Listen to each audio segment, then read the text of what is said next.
Indiana Jones and the Temple of Doom is the darkest and edgiest of the entire franchise, and pits Indiana against a satanic cult in India 1 year before the exploits of Raiders of the Lost Ark. Let's break down Steven Spielberg and George Lucas's Temple of Doom.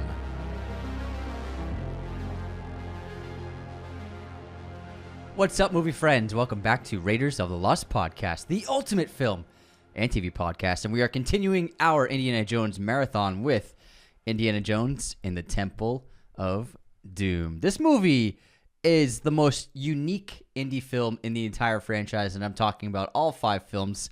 This one really stands apart visually, tonally, and story-wise. It's so different.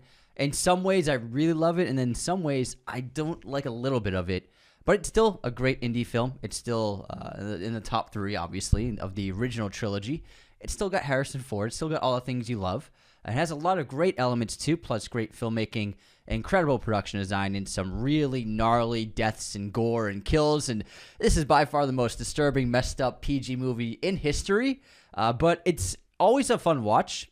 It tonally has like this weird sense of humor that none of the other films have. Now, PG, it's a rating system in America. Many people who don't live in the United States, they have different rating systems everywhere. Yes. PG is basically anything for kids. And then before PG-13 was invented, which is age 13, you can watch the film, which a lot of horror movies in America are, that was just PG and R. R, you had to be 18 or up, and then obviously X. So Indiana Jones and the Temple of Doom, because of the graphic nature of it, there are only PG and R-rated movies with the MPAA system for rating films in the United States. This movie caused a huge controversy at theaters and releases when parents took their kids to go see it.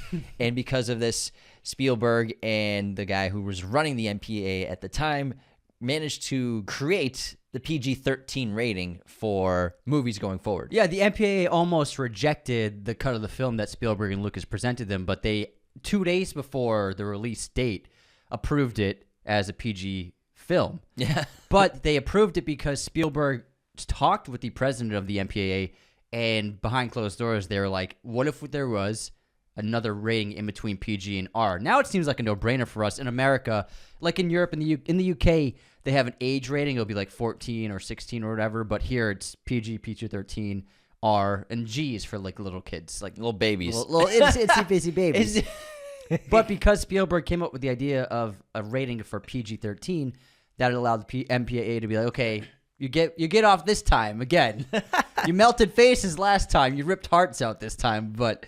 And okay. you sent someone into a lava pit and they got lit on fire. But a lot of stuff happens in this movie. Next time, it's PG-13. Last Crusade will be PG-13. Now, I want to mention some of the crazy things that happen in this PG-rated movie. Well, there's a lot to get to, but before that, let's set it up, man.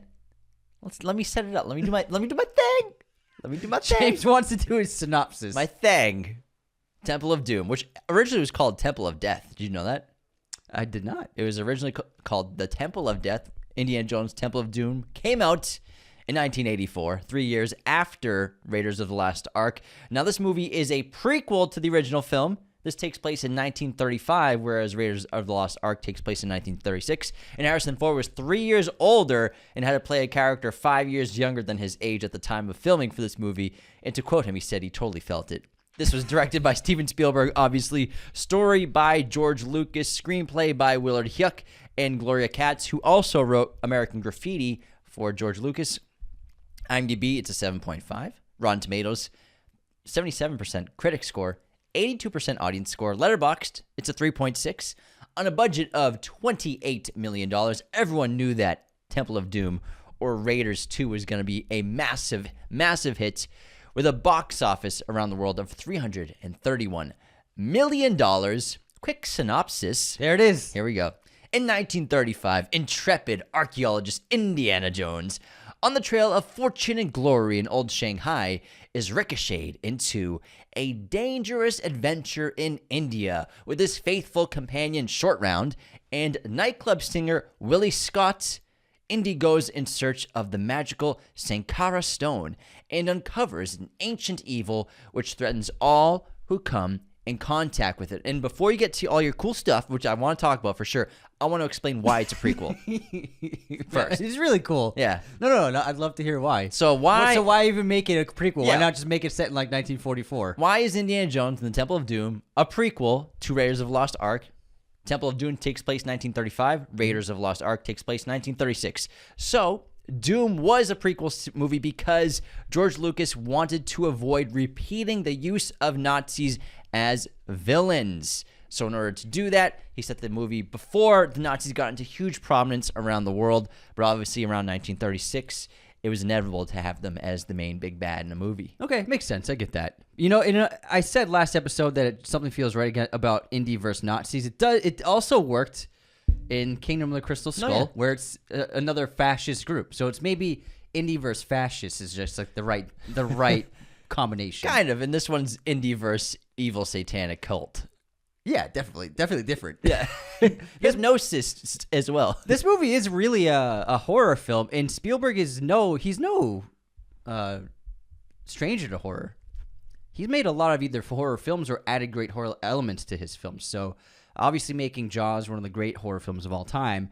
Also, I mean, he basically directed Poltergeist, one of the best horror films of the 80s, and that's just fabulous horror filmmaking. It's so much fun and practical, and the visual effects and special effects are insane, but it's super scary. That also got a PG rating with the rips his face off. That's a PG rating. PG rating. God. Insane. And then also Temple of Doom right here. Jurassic Park has some scary moments. That opening scene, scary as hell. Jaws is a great horror movie. That was the first one I said. Is it? You were looking at me. You weren't even listening. You were looking at my eyes. No. I saw you make eye contact. I'm trying to. As I'm talking about Jaws. I was probably thinking about something else. Oh my God. But Jurassic Park, so many great horror elements. The opening, the raptor scene in the kitchen. Also when Laura Dern is being chased through that interior by the raptor. I mean, incredible horror elements. And then obviously War of the Worlds has some really great horror, lots of great scares, and just terrifying circumstances and situations from his filmmaking. And then, I mean, you could say Saving Private Ryan, being on the beach, like that's just a terrifying entire sequence right there. It's horrifying. So he is a great horror director, even though you might not think of him as one off the top of your head. He's done so many adventure movies, so many period pieces, what have you, science fiction, obviously. But he is a great horror director, and he threw so much of that into it. And you can also see like the evolution of him as a human being. He was going through trials and tribulations in his life. Lucas just got divorced. Spielberg had just gotten broken up with. And they said they infused that negative energy basically into this plot. That's why it's so dark. That's why it's so grim. That's why it's so deep and grisly and lacking in a lot of great sense of adventure and fun. Like there's great humor in the film, but It's fun as hell. What are you talking about? It's super fun. I'm just. What do you mean no adventure? Let me get to it. Let me finish my point. There's obviously an adventure, but it's not the same sweeping, extremely extravagant, overwhelmingly fun that the other two movies are. It's like one location, yeah. Yeah, exactly. It's like a 24-hour and you're underground. movie. Yeah. And for a lot of the movie. A lot, like, what makes the 1 and 3 and a lot of 4 work is great practical locations, huge. You're traveling the world. You're going all over the place. Yeah, it's great stuff. And we do that in the beginning, but then we're stuck in the caves for the whole time. So stuck's a good word. You're kind of stuck in the same locations quite a bit in this film. So it does feel so different from any other Indiana Jones films, even the new ones, where it is like a single location. Once the first act ends, you're underground in India for the rest of the film. And then obviously the bridge, but that's just like right upstairs. So you're in one place pretty much. And that's not what I love about Temple of Doom. And, Spielberg and Lucas have both said this themselves. They said they actually kind of like denounced this film a little bit, and they don't look at it as the same quality of storytelling. And Spielberg even said there's no ounce of him in this movie.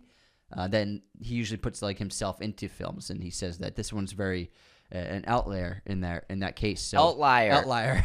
Somehow I'm gonna some point in our lives, Anthony, I'm gonna train you to say outlier, not outlier. What is an outlier? As outlier. What happens is that every time right before I say the word, in my head there's this quick which one is it? I think you're the only person on Earth that speaks English that says outlier. Earth. On Earth. Welcome to Earth. Well, I mean, yeah, when you look back on it, I've watched interviews with both of them. They're both still proud of the movie, but obviously they think differently of it than at the time, and I think they're objective enough to understand, what was going on in their lives at the time. And Lawrence Kasdan did not come back to write this movie for the sequel. He did not come back because he didn't think there was an ounce of joy or kindness in it. He said they were making it for maybe not the right reasons, and that's why he didn't write it. And then George Lucas obviously tapped the writers for American Graffiti to this. And the funny thing about Raiders 2 or Temple of Doom is when we talked about last episode, on Raiders episode,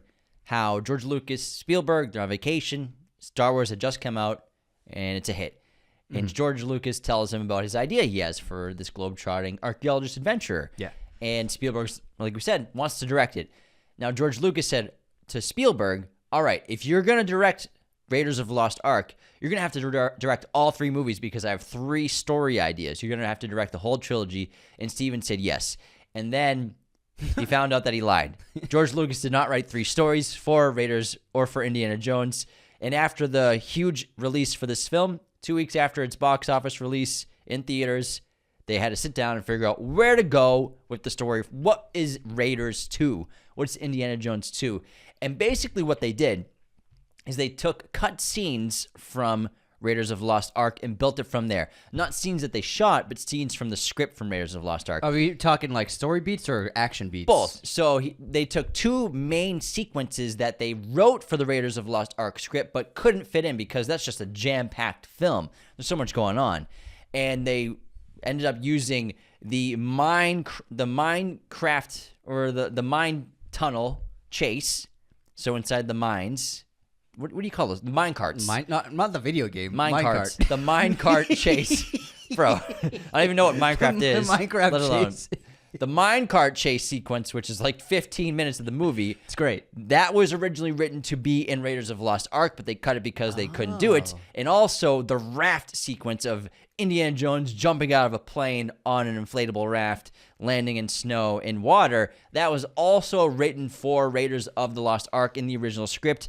But again, they couldn't fit that in, so they took those sequences that they had storyboarded, that they wrote the scripts for and the pages for, pulled them out of the drawers, and said, let's use these 2 as our main big set pieces or sequences for the movie, build off from there, and then they went into the idea of where to set it. Originally, Lucas conceived of an opening chase scene of Indiana Jones on a motorcycle chase on the Great Wall of China, followed by a discovery of the... I know, that would have been so cool. Oh my God. Of the lost world Patish, hidden in a valley inhabited by dinosaurs. Another idea was featured with Monkey King as the plot device. However, Chinese authorities refused permission for them to film in the country, requiring a different setting. Then Lucas wrote a film treatment that included a haunted castle in Scotland, but Spielberg felt it was too similar to Poltergeist, but I mean, they went to a castle in Scotland in the next film. And then they eventually went with a demonic temple in India. And fortunately for George Lucas, the writers Willard Huyck and Gloria Katz, who are partners, who wrote American Graffiti, they had a huge passion for India, traveled to India a lot, collected Indian arts, and so they had a lot of familiarity with India. I've come to inspect the tapestries, of course. If you're Scott, then I'm... whatever he says. Daffy Duck. Yeah. Then I'm Daffy Duck. Mickey Mouse. Mickey Mouse, yeah. I love it. I like the opening of this, but I think it's a little too Bondy. But I think that's what they were going for. That's exactly what they were going for. That's 1,000% what they were going for. Is it the musical number for you in the dance opening, or the whole opening sequence of the Poison Diamond dance? Honestly, the whole thing. It just, I really love this movie, especially some of the great comedic beats halfway through, and then I really think once the ball gets rolling, the last hour is just a mad dash fever dream that's really fun and really exciting. Especially like the last 20 minutes, it's just like obstacle. They do this, something happens. They get out of that. The bridge breaks. It's like it's unbelievable. It's like a Pixar movie dialed to 11. The scope's massive, despite being in one story location, which is filmed on multiple continents. But that being said, I don't love the musical number. Not that I like musical numbers. I mean, not that I don't like them, because I do like them. Anthony hates musicals. What? I love musicals, and I love the extravagant sets and costumes and dance numbers. But what is that shoulder thing? That's musical Anthony. Musical Anthony. I love musicals. Something about Temple of Doom. I like it. It's a lot of fun. It's charming, but it doesn't feel like indie. it doesn't feel like him. The whole movie or the opening? The opening. The whole. After this, he's him. Yeah, no, but I'm talking about like the Bond suit, the Bond situation, the Bond villains, the Bond girl. It's too James Bondy for the DNA of Indy. And when you mention a motorcycle chase on the Great Wall of China, that's fucking Indy right That would've there. been sick. Or anything or something like that. With Indy, yes, he gets into situations similar to these settings, but I feel like you need to have something to do with historical landmarks for it to feel right for me, and that's just me as an audience member. There's a lot of charm to this opening. I like the characters, and it does work. It's actually pretty creative. So if you watch the dance, it actually foreshadows what happens later in the film. So the big musical number with Willie and all the other dancers, when it cuts, it moves into like this illusion dream state. Because she goes inside the mouth of the dragon, then we have this gigantic soundstage where all the dancers are dancing. The audience can't see that. There's a wall. Like the stage is like barely bigger than our set. And so I don't think this is really for the people in the room. I think it's for the audience watching the film. This whole extravagant dance number. 100%. And so if you watch this dance number, first of all, I like how they created the sparkles on the film. They just like poked holes all over this film. Create like this sparkling daisy effect, which is really cool. Very simple technique, but very cool. So when all the dancers are in two rows facing each other, they take turns pulling red scarves out of the chest breast pockets of the other dancers. This foreshadows people's hearts getting ripped out of their chests. And then Willie emerges at the end of the dance through this huge red steamy mouth of the dragon, just like she emerges from the lava pit inside the cult quarters.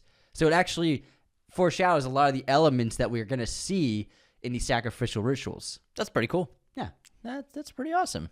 That's why I get paid the big bucks. So, well, the diamond does have significance. Yes, it's obviously. It's not detailed, but this is also inside Club Obi-Wan. Oh, yeah. Club Obi-Wan. I think the internet knows this by now. So he's Indiana Jones is attempting. Did you know that the Obi-Wan Club is it's named after Reddy Qui-Gon Jinn.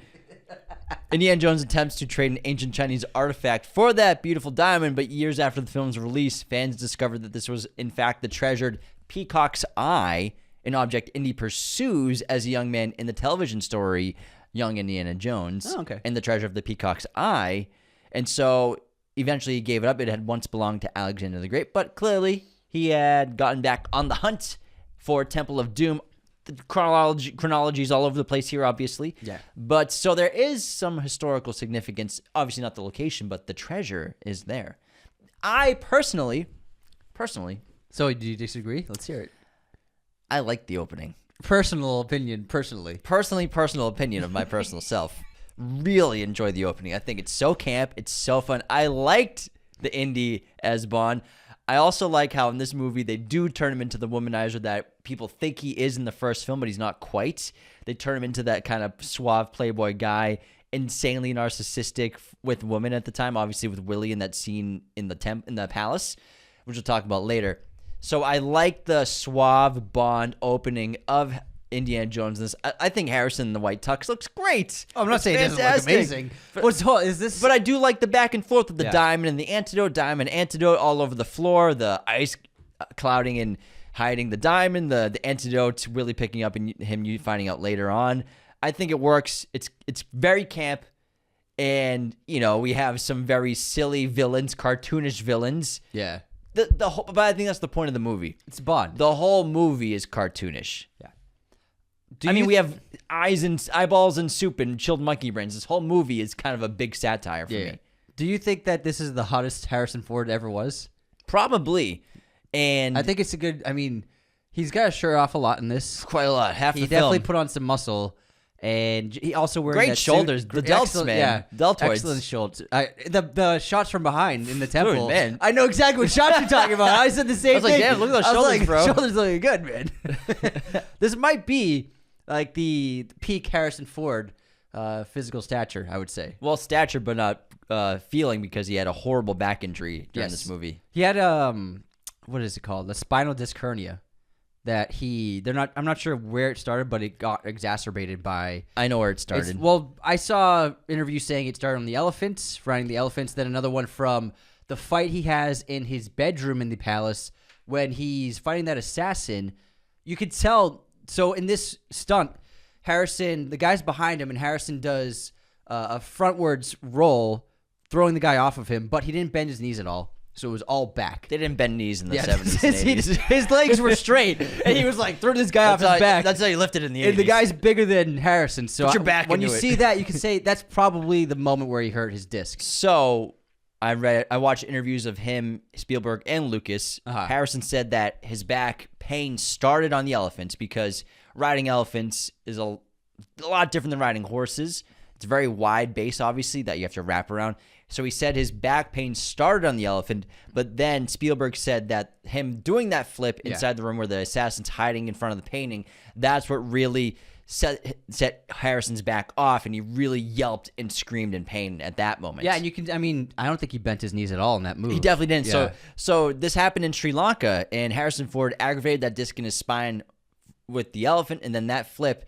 And this led to a production shutdown. So at first, George Lucas, like the first film, was there in India or Sri Lanka, wherever the filming, and then back in LA. Sri Lanka. It was never India. Oh yeah, Sri Lanka. Sorry, just the island south of India. Never in India. They didn't get permission. So he was flying back and forth between America and whatever locations they were on.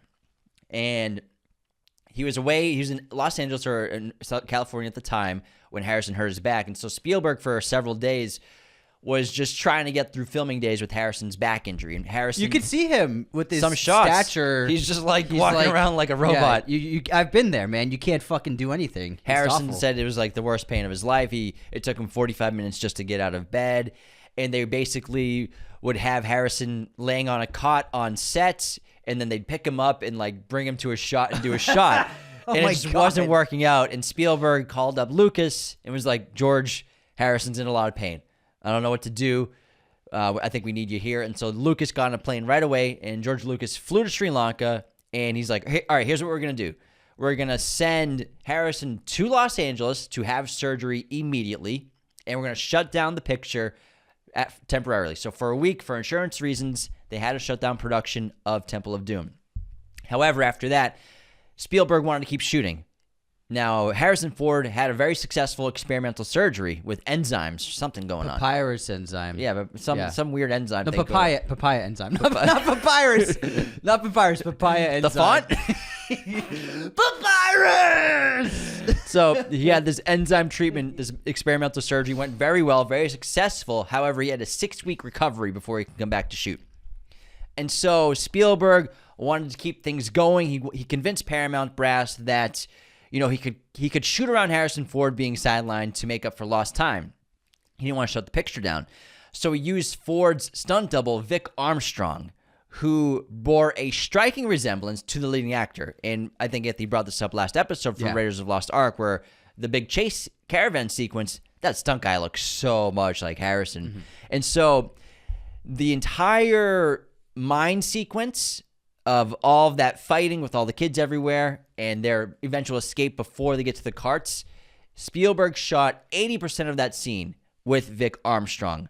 And then once Harrison was back to getting in shape and back to being fully recovered to shoot, he came back and Spielberg finished up all of the pickup shots with the close-ups and mediums of Harrison Ford and all the stuff that he had just shot previously. So he shot 80% of that sequence, that entire like 20-minute sequence with Vic Armstrong. Yeah, Pat Roach, the stunt guy.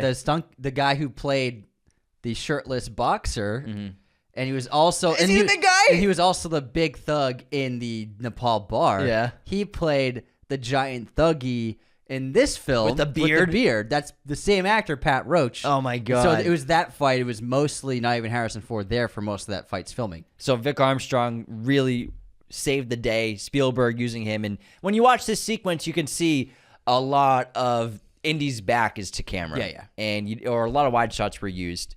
And it is what it is. But Harrison eventually got back in time to do the minecart sequence, which I can't wait to talk about because that shit was crazy. Not the Minecraft sequence? Not the Minecraft sequence. The minecart sequence. Now let's talk about how Anthony corrected me. He corrected me that this movie wasn't shot in India. Now they wanted to shoot in India. However, they could not get permission. India is very sensitive about scripts in movies being shot in their country, and they have to approve everything, and they want a lot of changes done to the script before they would accept this film to be shot in India. And this script does get very offensive. Yeah, I sure. don't even think a country has to be sensitive for them to reject this kind of story with what happens in soup this. with eyeballs, Yes. chilled monkey brains, eating beetles, eating snakes. So let's talk about, is this an insensitive sequence? Is it offensive? I think it for sure can be labeled as offensive. You know, even though this is the 80s, it has not aged that well. And I get at the time, it's a different world of comedy, a different world of satire. It's very tongue-in-cheek. This whole movie is tongue-in-cheek. That's the whole point of it. Like I said, it's all kind of a satire.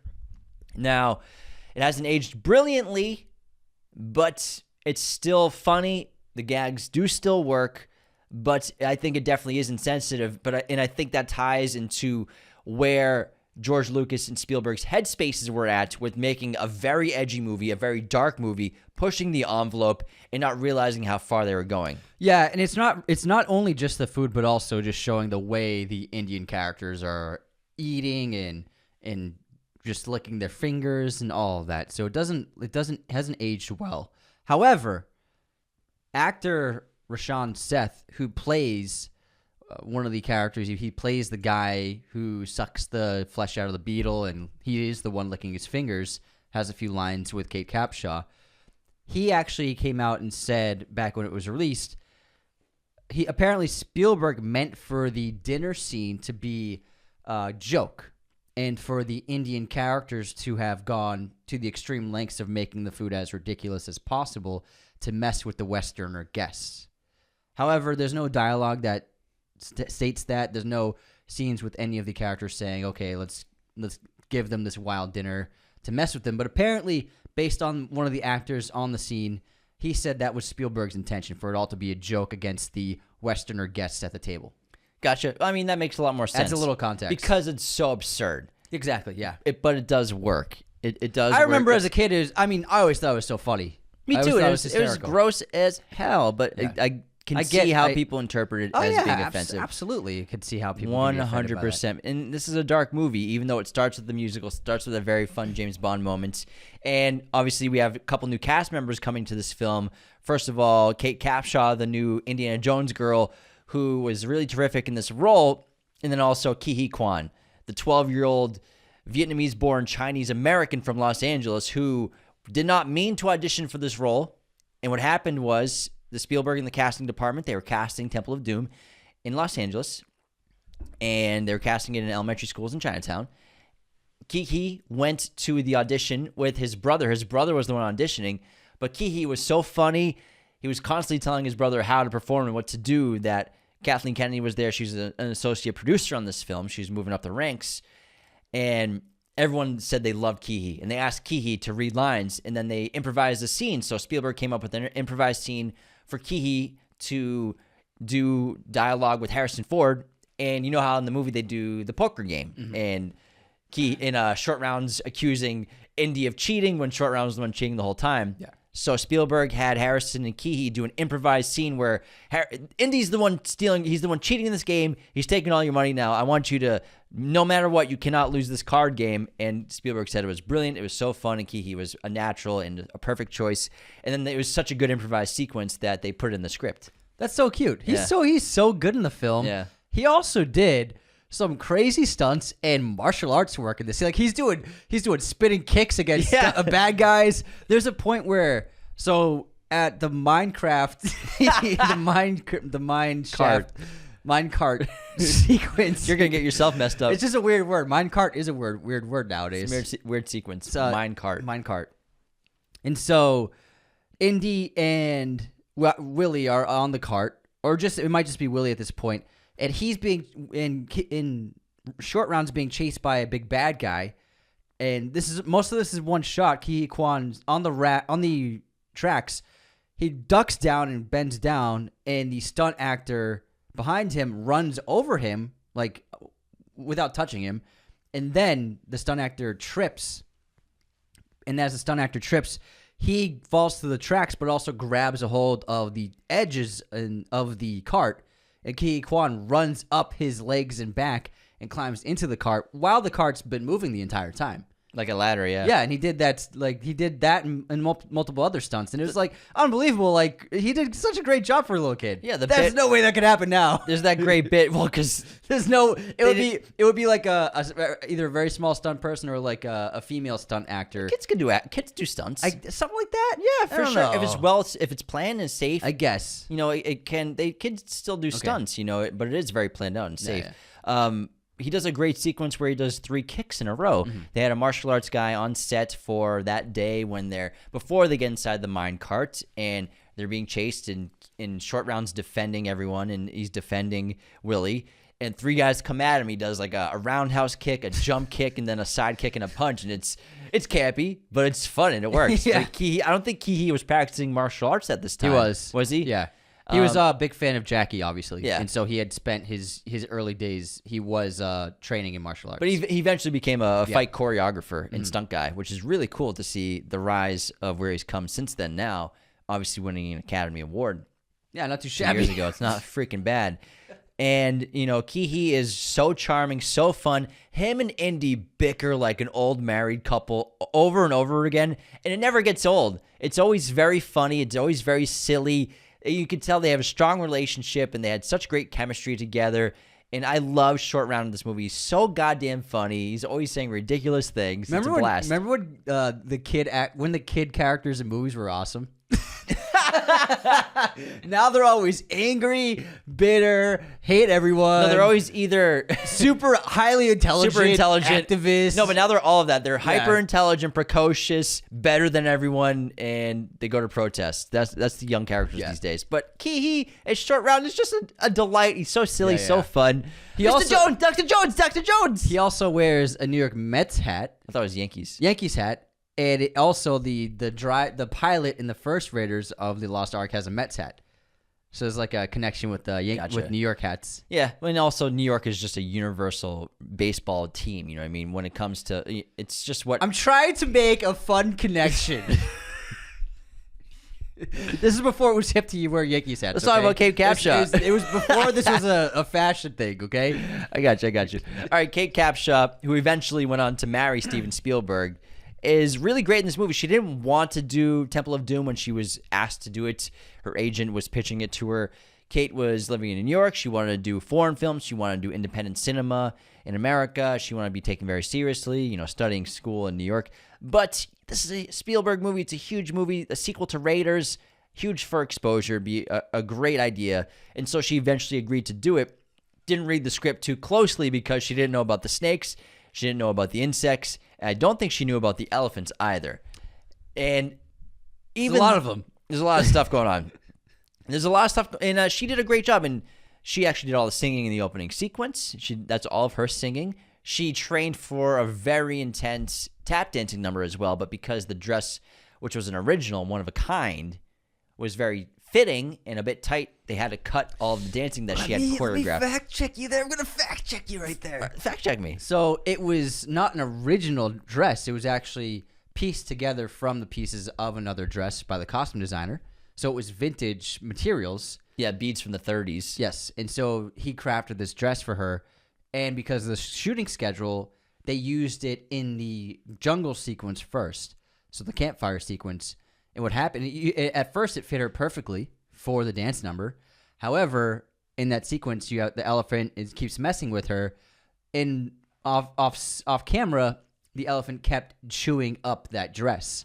And that's why, okay. And so because the costume designer used beads from a certain dress from the past. Tasty. There were only so many pieces of material that he could use. Gotcha. So when he fixed the dress, it was much tighter than they originally had it cut for.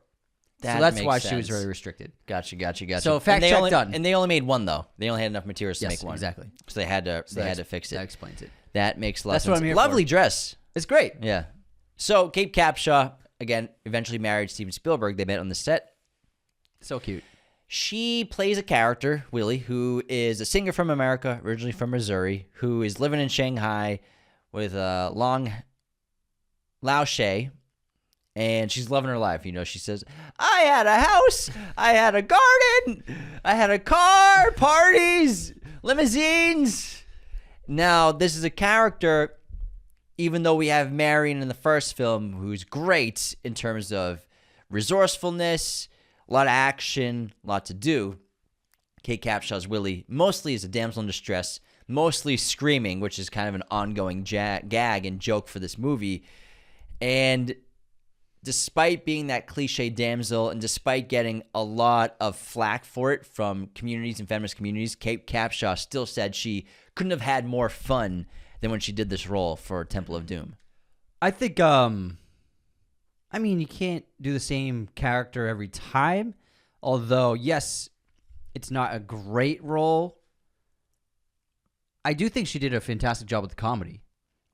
She's so funny in this, and she really keeps the film highly entertaining.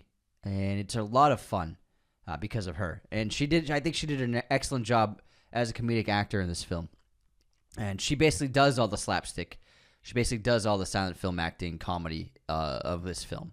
And I think ultimately the character does work because Marion is very similar to Indy. And that's why I think they get along so well. They have a lot of similar qualities. She's the daughter of an archaeologist, yes. Sure. Yeah. But she's also very masculine. She's tough. She's gritty. She can brawl. She's got a lot of masculine qualities.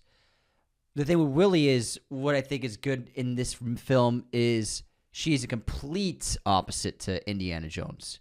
Everything about her is different to everything about Indy.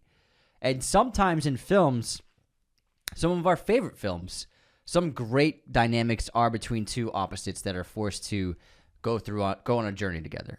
And that makes for really entertaining comedy. That makes for great scenes, good dynamics, and a lot of conflict and tension. And then the tension is relieved with a lot of great sexual jokes and moments that I think are pretty funny. And it does have a charm. They do have a charm to their relationship. And I do like their back and forth, especially in the bedroom and the daring of who's going to show up in 5 minutes. And I like that scene. I think it's really good. So as much as, Marion's obviously such a better character, Willie's still good because it's something different and something for Indiana to clash with, in a way. True. And also, their intention was to harken back to the old films of the 30s and 40s and 50s where you had a damsel character like this. So I think they went into it with good intentions of, like, we want to make a movie like the ones we loved growing up. So I get that. Just a movie. It's just a movie, and it's just like you can't have Ellen Ripley in every movie. You know what I mean? Yeah, and I agree with you when it comes to where I put this film, and also it sounds like Spielberg and Lucas have similar feelings. Of the trilogy, the original trilogy, this for me is the third one.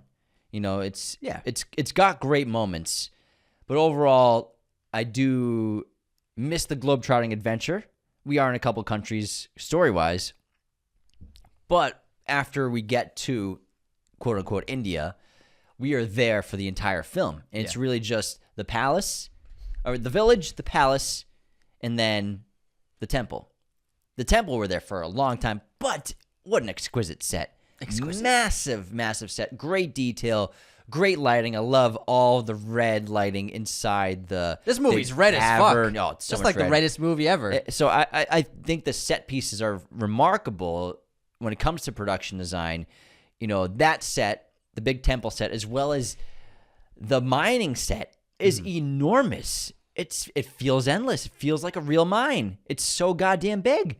I can't believe this is a soundstage. And then the minecart sequence is also insane. So despite having probably the weakest story of the original three, it has some of the best production design and some of the best stunt sequences ever. And I think the minecart sequence specifically is astounding. Do you know how they filmed it? I was going to get to it. Let's hear it, man. Okay, so You look with a smile on your face. the minecart sequence. The Minecraft sequence. I was watching this cart sequence, and I was just thinking in my head, this must have been a nightmare to make. How logistically this must have been a nightmare, because they used sound stages, and what they did was it would have been impossible to build this entire track on a soundstage. They needed about a quarter mile of track, and they really put them and made like basically roller coaster minecarts, real track, real actors and carts, and bombing. Spielberg, obviously, like I said, they can't build the entire track in a soundstage, so he came up with a pretty clever idea. So they did was they built multiple levels of track in a circle, and they just filmed the same locations over and over again for different parts of track, adjusted the lighting, had some yellow lighting over here to make it look like a different area, some shadows over here. So they're passing the same turns over and over again for different parts of the minecart tunnel, but the different lighting and maybe prop differentials make it look like it's a different extension of the tunnel. But also, they had to do this with miniatures. And so Industrial Light and Magic, ILM, built a miniature cart set that had to be identical to the one they built on the soundstage. And though that full-size track was built in England with actors, the visual effects supervisor, Dennis Murren, and his team had an ingenious idea in order to make it look the same or look close enough, they had to have a smaller camera. And so what they did is they built a miniature set, which is about 60 foot of track. They filmed with an iPhone? About 60 feet of miniature track. Really beautiful stuff.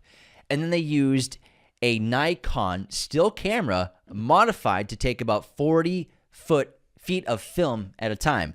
And frame by frame with this small camera, which is basically a handheld, they went and made a miniature, basically, progression of the sequence on their miniature cart sets.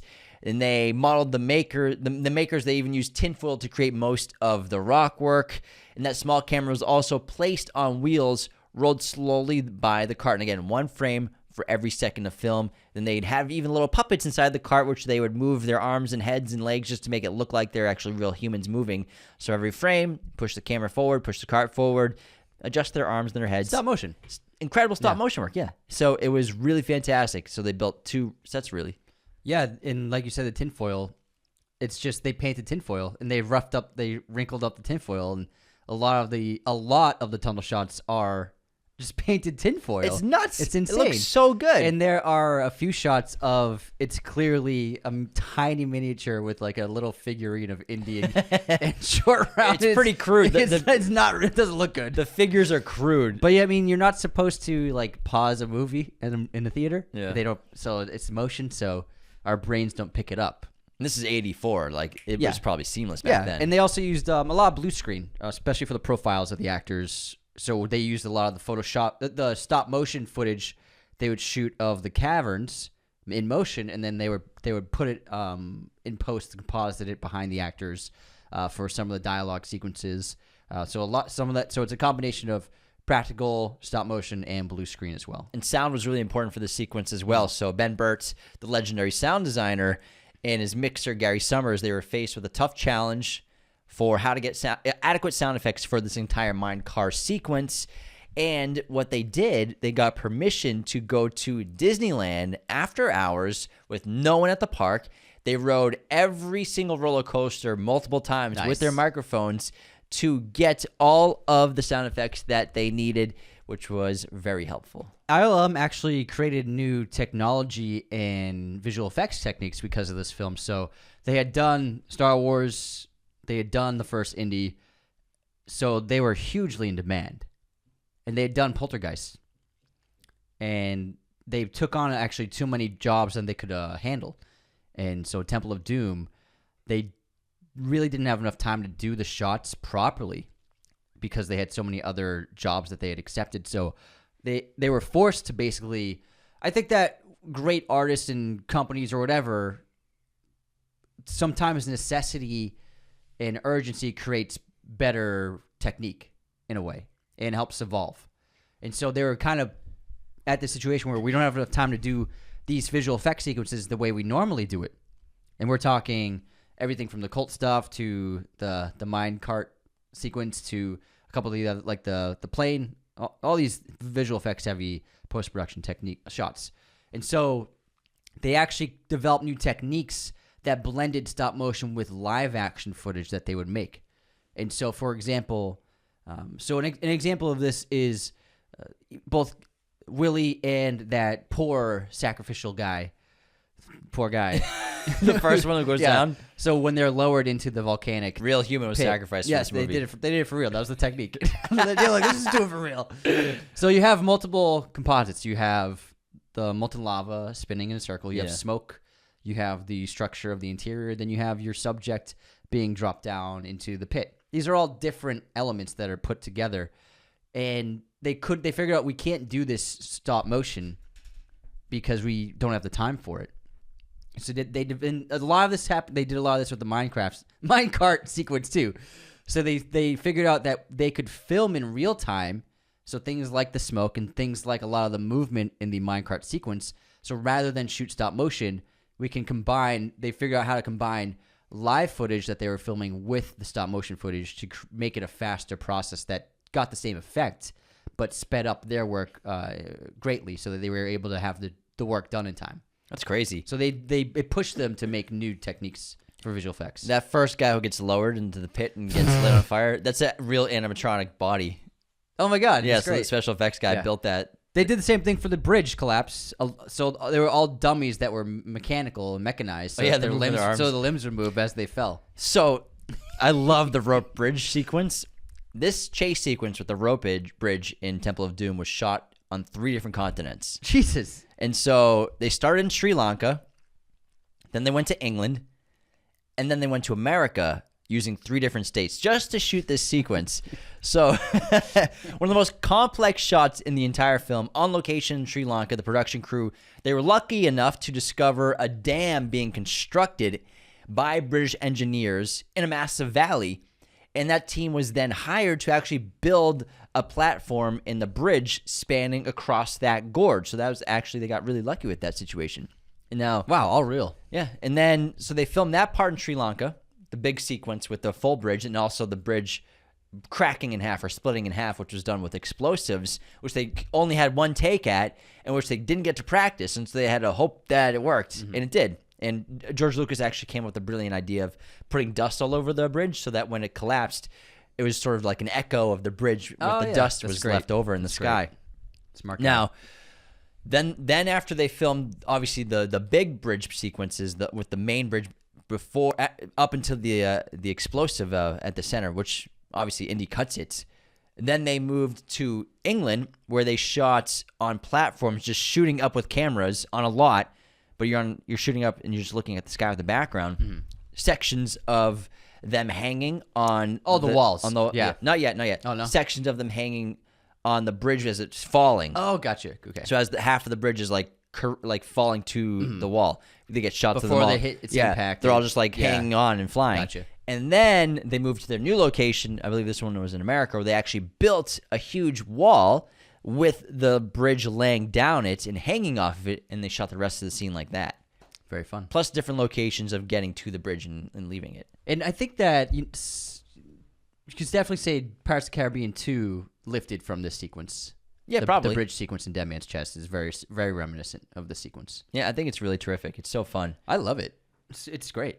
And they really built that fucking bridge, man. Over like a 200-foot drop. They really built that fucking thing.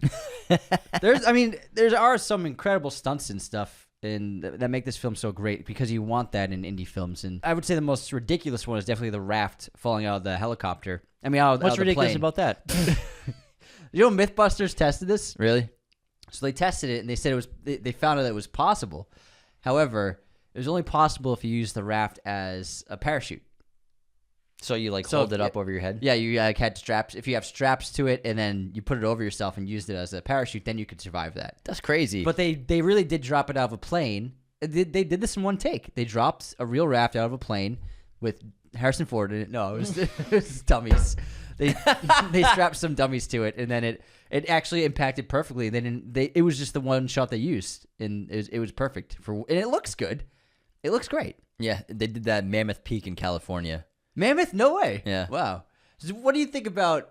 Does it make total sense for the bad guys to just leave them and just waste a good plane? Oh, no, yeah. Every time I see this movie, so the situation, obviously, Indy falls asleep. Everyone falls asleep. The pilots, Lao She, nice try, Lao She, closes the door. It says Lao She. And so the big plan is it looks like they wait till they're out of China. Yeah. And then the pilots, they just kill the fuel, drain the fuel, and then jump out of the plane. Yeah. They could have just shot him, I guess. Well, I don't think the pilots had guns. Could have gave him guns. Yeah. Well, here's the thing. Gave him a Lao knife. She didn't know they were going to get on. He was going to get on that plane, but The way I look at it is like they radioed into the pilots like, hey, kill these guys. Yeah. And they probably didn't have weapons, so that's why they jumped off the plane. But they could have also just like landed back in China and taken them. They could have, yeah. They could have just turned around. It's fun though. No, but it's great. It's great. It's great. He gets behind the Just wheel. saying, plot. In indie films, Tell me you know how to fly. No, do you? Great line delivery. I fucking love it. It's silly. This whole movie's camp, and then jumping out of a plane with a raft. Yes. And landing, and not being a pancake. It's fun. It's a lot of fun. It's very James Bond, which Bond kind of does. Yeah, Bond does similar things. He's done his extreme. What's the one where Bond does the same thing, but his coat turns into like a giant raft bubble, like an inflatable bubble? I don't know. Remember that one? It happens twice because then another one, it's at the end of the movie. The girl is with him inside of it, I think. I think it's the Denise Richards one. Did I know the day? James Bond. Remember that? Inflatable jacket. Look that up. Inflatable jacket. You don't remember? It happens in a snowy environment. Oh, yeah. It closes around him. It turns into like a giant orb. Yeah. Yeah. This is in... What film is this? World is Not Enough. World is Not Enough. Makes sense. Thanks for looking that up. It's pretty silly, right? No problem, man. You're welcome. All right. How about we run to our intermission? Then we'll come back and finish up our Temple of Doom. Let's do it. All right. Before we continue, the best way to support Raiders of the Lost podcast is to it's to become a patron at patreon.com/Raiders of the Lost podcast. Patrons get access to weekly bonus episodes of the show. You get access to the ad-free version of every single episode. No ads. Including movie news and Letterboxd recap, as well as access to our Discord. Now, we have 5 different tiers of membership, each one a different price point. Find the one that suits you and fits best for your budget. For as little as an annual payment of $10 for an annual membership, you can be a member of Patreon. Not only does it go to helping support us, but now that TikTok is going to get banned, we really need Patreon. I hope not. We're losing some resources for sure. A lot of resources. So please sign up for Patreon. It allows us to do the show full time. Again, patreon.com/Raiders of the Lost podcast to sign up today. Another great way to support the show. Leave those 5-star ratings and reviews on Spotify and Apple. These are great ways for people to discover Raiders of the Lost podcast. They're incredible ways for us to get reputability for our shows. People are more likely to watch new shows that have more ratings and higher ratings, and love to read those 5-star written reviews out, which can only be done on Apple, but I get to one every single episode, which is always a blast. Subscribe on YouTube. Leave those 5-star ratings, please, please, please. And the final great way to support the show is to just share us with your family and friends. If you know anyone that loves Indiana Jones, loves movies in general, send them one of our episodes. Send them our Instagram clips, our TikTok clips, which will soon be gone. Help Share us. It's the best way for us to grow. This episode, of course, is sponsored by our friends at movieposters.com, the #1 place to get your posters online today. Be sure to use our promo code Raiders10 at movieposters.com. That'll get you 10% off your order right now. Indie movies are some of the best posters in film history. They have all sorts of alternates and originals at movieposters.com, as well as some original movie theater prints, which are collector's items. So if you want to build up and beef up that movie poster collection, go ahead and over there. They have everything from your favorite Hollywood blockbuster to your favorite Hollywood classic, international films, alternate posters, originals, lobby cards, everything your heart desires as a film and TV fan is at movieposters.com. And don't forget to use our promo code Raiders10 right now. That'll get you 10% off your order there. Right. Meow. Right now. Full stop. Do you think TikTok will get banned? Yes or no? I think that something will happen last minute. You know, it's obviously interesting timing, the 19th, when there's a new president being sworn on the 20th in America. So I think it's one of those things that people want to get paid at the end of the day. I think that I think they just want to cut the money. I think that that's usually what it is. They just want to cut. Yeah. And it's obviously been a couple of years coming. Remember, it was like, 18 months ago, Yeah. 2 years ago, same thing happened. People were saying their farewells on TikTok. Yeah, I mean, the TikTok CEO was in Congress answering questions. So, but I think this is the real deal, though. This is finally possibly happening. And my guess is last minute, there'll be an American buyer. Everyone will get paid, and TikTok will be okay. I think TikTok's way too big, way too profitable for every company that uses it to just let it go. Yeah, and it's a place where people like us have created small businesses, so it's pretty fucked up. Anyways, let's play. We'll see. There's so many apps that people use their information's tracked. I mean, we were talking about Temu. It's a Chinese website that gets 80 million people every day using it. It's just absolute BS argument. I don't know, man. I just don't want it to go because, like I said, it's built our show and it's a good source of revenue for the show and to help us pay our bills. So hopefully, personally, TikTok doesn't go away. All right, let's play Cinephile. Cinephile, let's get into our intermission. Oop. No more doom and gloom. Would you like to draw a card? Sure. I never get to draw. Never get to. We've done it twice. We've done it like 4 times, man. Here, take the whole pack. In case it's someone I get the whole thing. Yes, sir. Get the whole pack. I want to pull someone that we haven't seen before. Who we got? Dennis Hopper. That's going to be tough. I can do Dennis Hopper. Sure. I'm going to lose. You don't have to. We could try. Let's try. Right. Dennis Hopper. And you can't do Blue Velvet. Can't do Blue Velvet? Yeah. Super Mario Bros. Speed. What's that movie called? I love this movie. Apparently not enough. Hopper is tough. The American Friend. Easy Rider. That's what I was thinking of. Dennis Hopper. Apocalypse Now. Fuck you. That was like my It's the extent. I've exhausted the extent of my Dennis Hopper knowledge for his filmography off the top of my head right now. What else is Dennis Hopper? I know he's in so many things. Oh, Dennis Hopper. It's a tough one. It is tough. Let's do a different one. Let's do a different actor. Yeah, I'm already out. Yeah, Do you have any more Hopper ones? Yeah. Off the top of my head, he's a tough one. Let's just move on. He's a toughie. Susan Sarandon. Okay. Do you want to do it? Yeah. Sure. Okay. I'll go first because you went first last time. Okay. You ready? Thelma and Louise. Blue Beetle. I forgot she was in Blue Susan Beetle. Sarandon's 80-year-old Susan Sarandon's your villain. Great job, guys.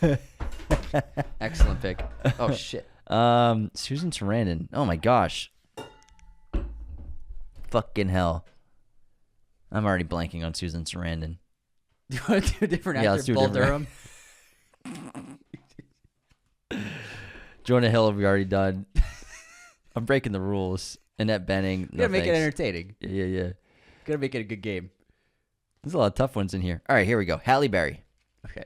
We can do this. Your turn. Catwoman. Oh my God. All right, Halle Berry. Swordfish. Tomorrow Never Dies. X-Men. X2, X-Men United. X3. X-Men Days of Future Past. X-Men Apocalypse. Is she in Apocalypse? Yeah, everyone's in Apocalypse, bro. I don't think Halle Berry's in Apocalypse, bro. I doubt. No, they have Double a different check. storm. Double There's check. a different storm. Is it a different There's storm? no time travel in Apocalypse. It's all first class kids. Is it all first class kids? It's all first class. Oh, okay. I believe you. Are you sure? Yes. Oh, also, we can't use The Last Boy Scout. Okay. Monsters Ball. Good one.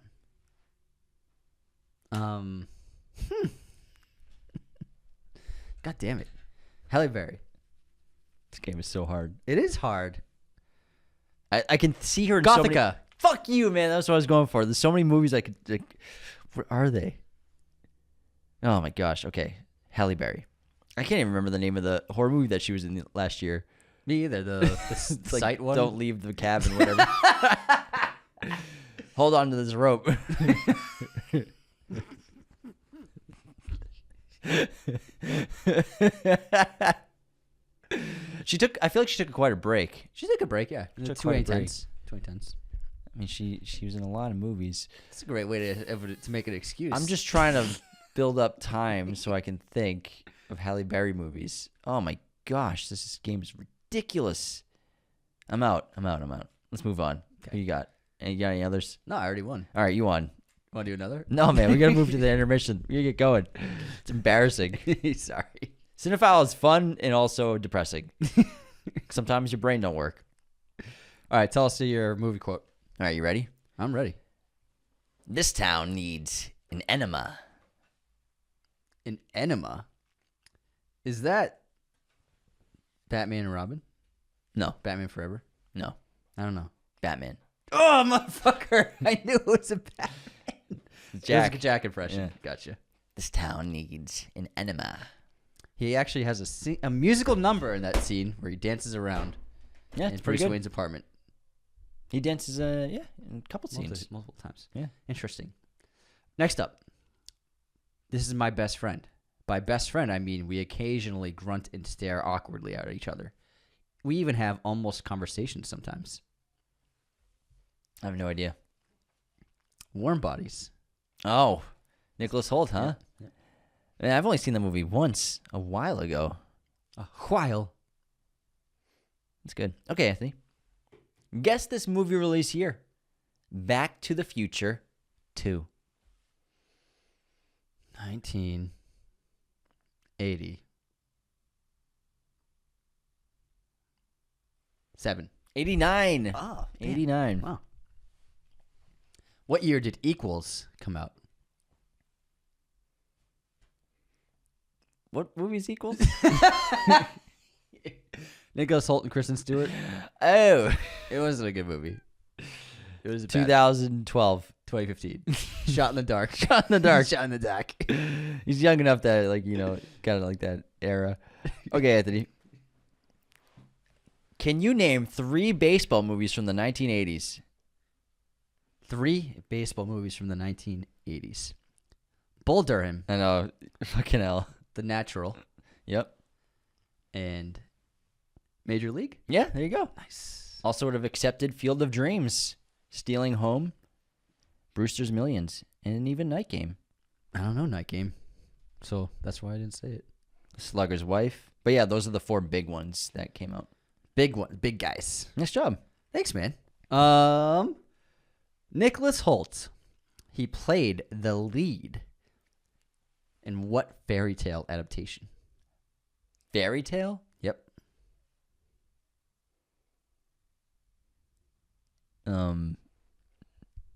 Dracula?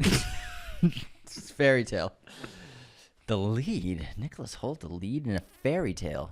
Was it Hansel and Gretel? No. I have no idea. Jack the Giant Slayer. Oh, shit. Yep. How old is he in that? I don't know, probably early 20s. Yeah. He's our age. I forgot about that movie. Yeah. Nice. Good pick. We also had a quiz question sent from a fan. Oh, who?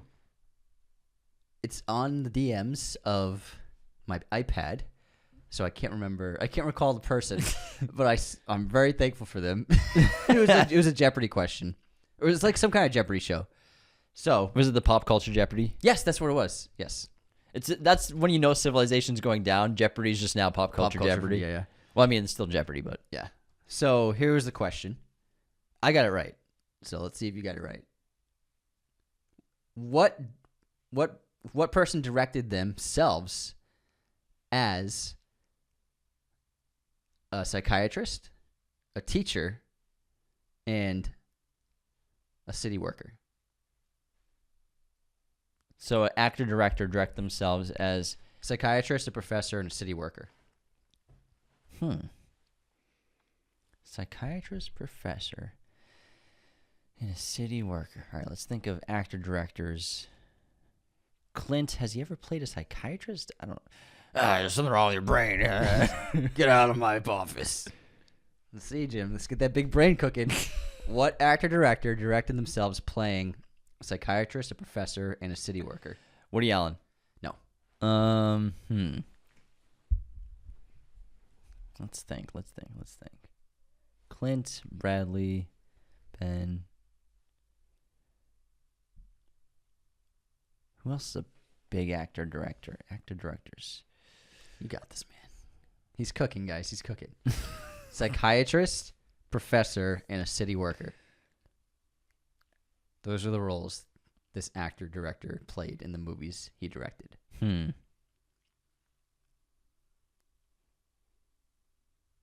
Stumped? This is a good question. It's a great. That's why I forgot to screenshot it. I wanted to put it on the show. What a really great question. It's a great question. Let me keep going.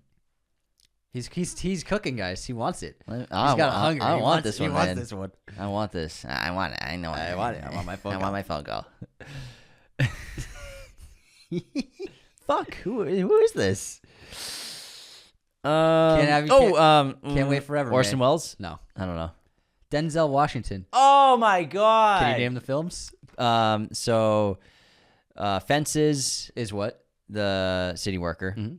and then what's the Great Debaters for the professor? Yep.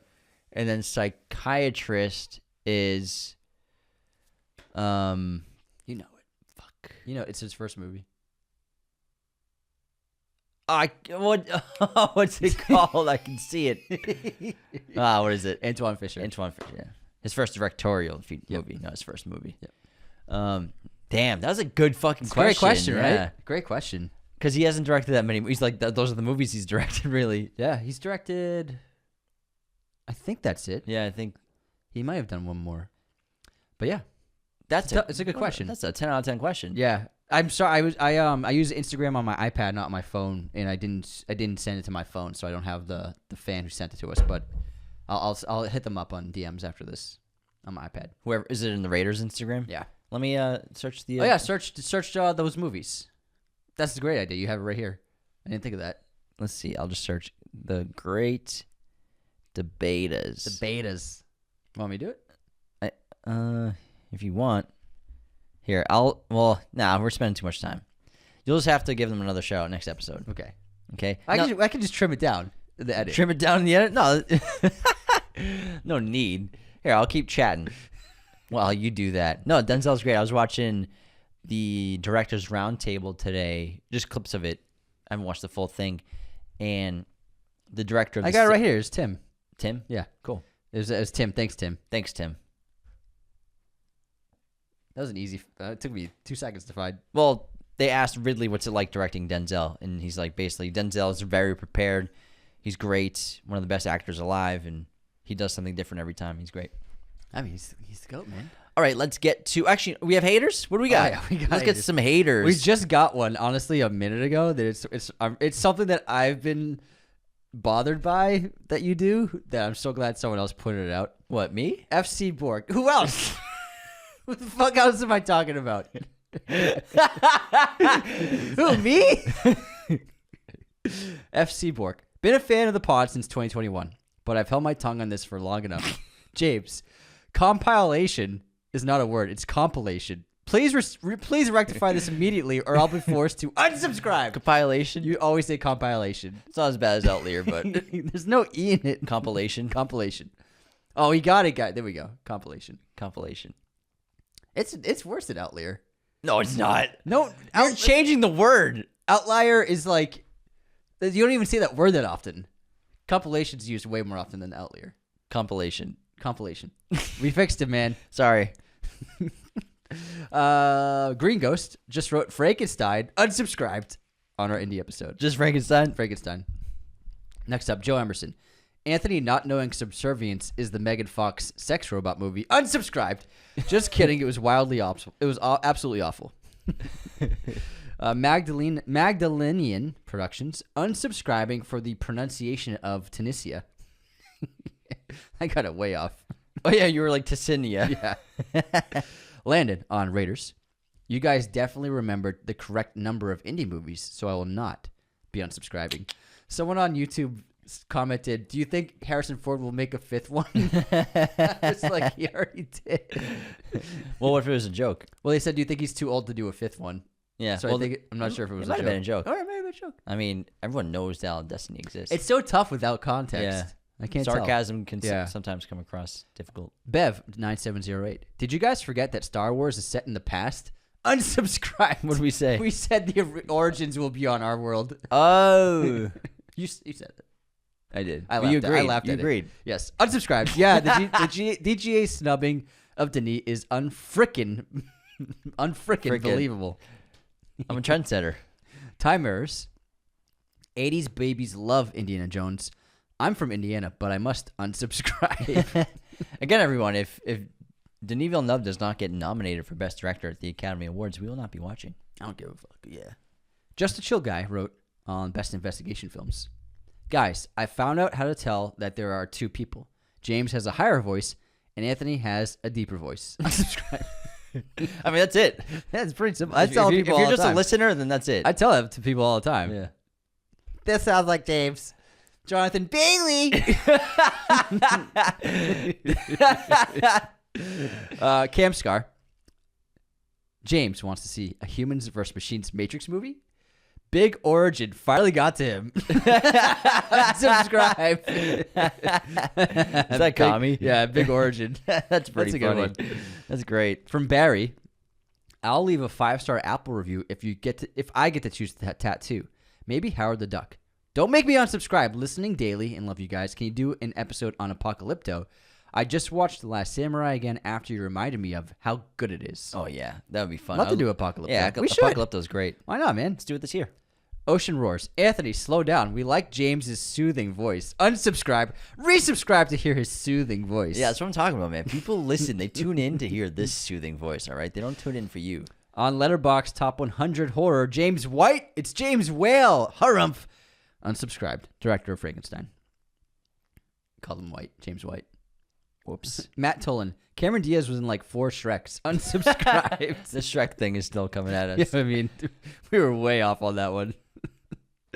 For these list episodes, it would be nice if you provided a PDF or something for the entire list, because a lot of these I haven't watched and would like to check them out.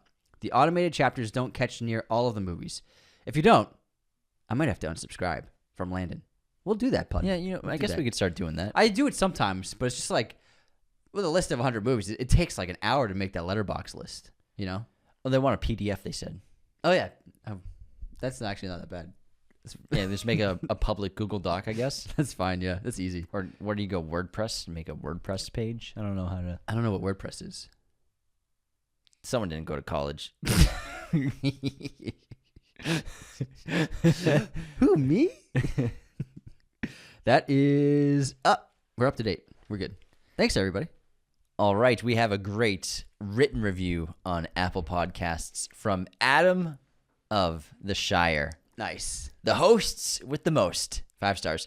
My first Raiders of the Lost podcast episode was The Bros covering Oppenheimer, and it did not disappoint. Not gonna lie, for the first 5 minutes, I thought it was a dude talking to himself, and then quickly realized this podcast was being hosted by twins. Since then, I have caught up on all of their episodes and look forward to these gents every week. Hands down the best go-to film and television podcast. And James and Anthony bring so much joy and passion to the world of entertainment. So thankful for your weekly content and all the work that goes into your episodes, my guys. Keep up the great work, and may 2025 bring you even more incredible opportunities and happiness. Wow, Adam. Thanks, man. What a very thoughtful and well-written review. Very, very much appreciated. Yeah. I want to frame that. It's so sweet. I'm so happy to hear that you discovered us not too long ago. Oppenheimer was your first episode. That's our best episode. A year ago, ever. man. Yeah, That's a our year best and a one. half. That's a big epi. So thanks so much. Here we go. Here we go. Epi, man. Double feature. Epi, bro. I set trends. So many. You're passing on so many constants. Wait, what's? I don't know what's going on right now. Are you having a seizure or I can't think of the word heart for attack? what you're cutting out. The 2 episodes? No, it's episode. What are those called? Syllables? Syllables? Okay, it's cutting out 2 syllables. Holy shit! Syllables? Yes, as I said. Goodness, bro. You need some coffee or something? No, I'm good. I get it. Sometimes the late. brain doesn't work. Yeah.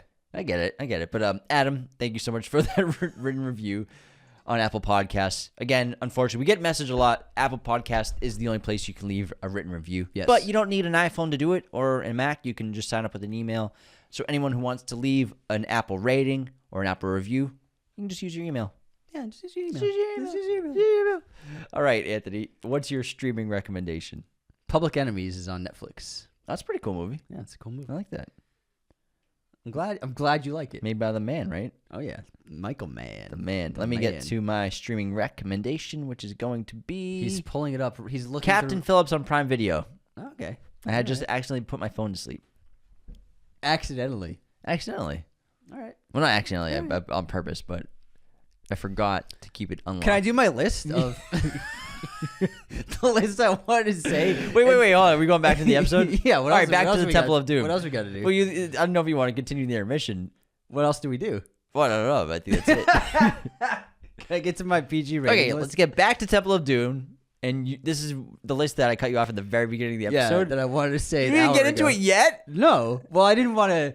The We were conversation. cooking. Yeah, I get it. Things happen. Well, I mean, I like to warm people up. I gotta.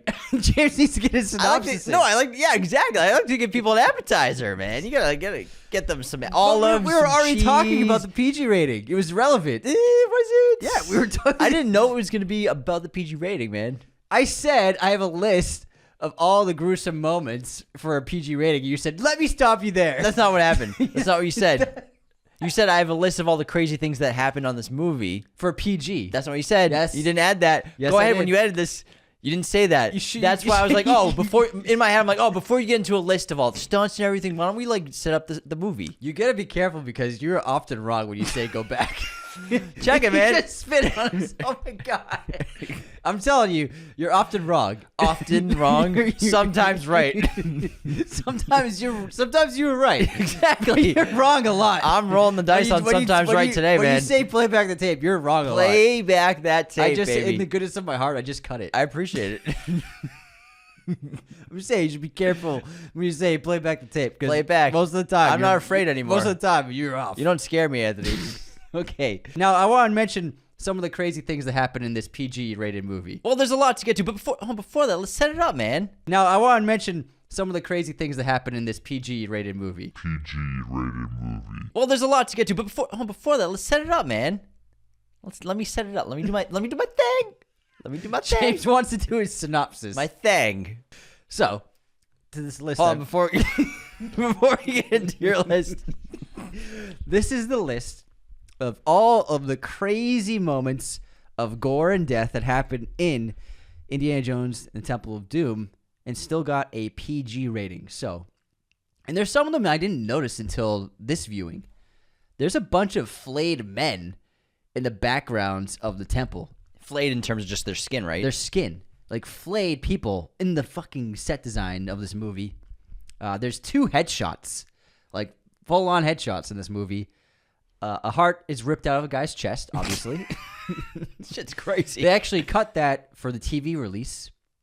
Most TV broadcasts around the world, they cut them from the broadcast. So a lot of people, young people in the 80s, in the early 90s, the first time they watched Temple of Doom was on TV. And so they actually had cut out the moment where the hand reached into the chest and pulled the heart out.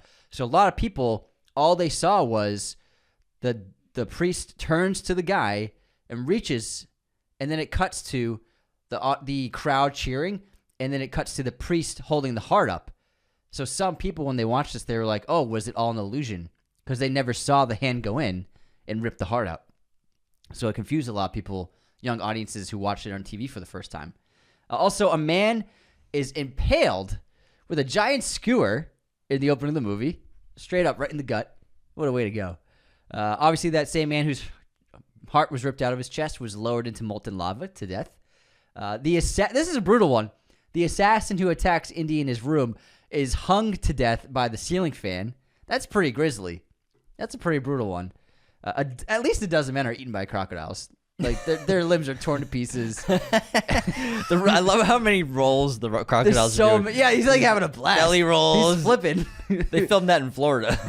That's what I mean. That sequence was shot in 3 continents. Yeah. A child is whipped. Short Round's whipped. By a child. Yeah, and then children are just beaten and whipped throughout the course of this film. PG rating, everyone. The first film, after they added the PG-13 rating, the first movie ever released as PG-13 was actually the cult classic Red Dawn. Oh, no shit. Yeah, Red Dawn. That's pretty cool. When the Soviets attack that Midwest town, as well as the rest of the country, but like that Midwest town fights back. That was the first PG-13 movie ever released in theaters. That's pretty cool. All right, I'm done with my list. I got my list out. Are you happy now? Yeah, I'm happy. I feel good, man. I feel real good. Feeling good. Yeah, man. I mean, the heart sequence is nuts, and obviously it's. Hold on, can I cut you out real quick? Did you know that Dan Aykroyd's in this movie? Yeah, he's got a cameo. So if anyone doesn't know, Dan Aykroyd plays the character Weber, and he does like this really great British accent. He's the guy who arranges the flight from them after they escape Laoche. I was gonna get that one. I was going to say Late Chow. You're going to get an unsubscribe for that. He's the one who escorts them to the plane. It's Dan Aykroyd in that one shot. He's got a mustache. He's got a mustache and everything. It's great. There's also a Jaws reference to this movie. Do you know what it is? A Jaws reference. A very specific Jaws reference. I don't know. So, when they make it to the Indian village that's been suffering and starving, Indy, Short Round, and Willie are listening. She's not listening that much, but the other two are listening intently to the elder. And then there's a shot where Indy, intently taking in the story, puts his hands together and interlocks his fingers.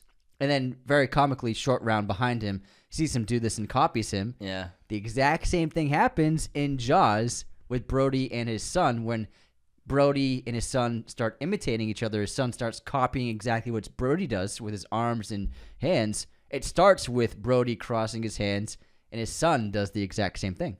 That's pretty cute. Thanks, man. Did you also know there's a great connection to The Shining? Tell us. Tell us about it, Anthony. Captain Blumbert, that British officer who's hanging around the palace. Oh, my God. That's Delbert Grady. Oh, my. I just realized. Holy shit. Yep. Absolutely. And that's Holy absolutely 1,000% Spielberg put that in on purpose because he's a huge fan of The Shining. His name's Delbert in The Shining, and they named him Blumbert in this movie. Absolutely not a coincidence. That's done on purpose. That's insane, man. Yeah. Didn't he look familiar? Yeah. Now that you said it, it hit me right away. That's really cool. Yeah. Very cool, man. Damn, man. That's pretty awesome stuff. What else is really cool? I got so many of these things, man. Keep going, man. Keep going. So after I say this, I want to talk about the romantic back and forth, the sequence. Yeah, we'll see if we have time. So after Willie, I keep wanting to say Wiley. I don't know why. I don't know either. Willie and Indy have their back and forth. It looks like they're about to hook up, but then he says, "I don't know. We'll see." When she says, "I'm going to be the best you've ever had," he's like, "I don't know. I don't like to give an out." He says, "I am a scientist, Yeah. so I'll have to let you know in the morning." And that offends her. She's like, "I'm not that easy." Well, I'm not that easy. They have the little back and forth. They separate rooms. And then she's like, "You'll be back right here in 5 minutes." And they go into their rooms, both sit on their beds.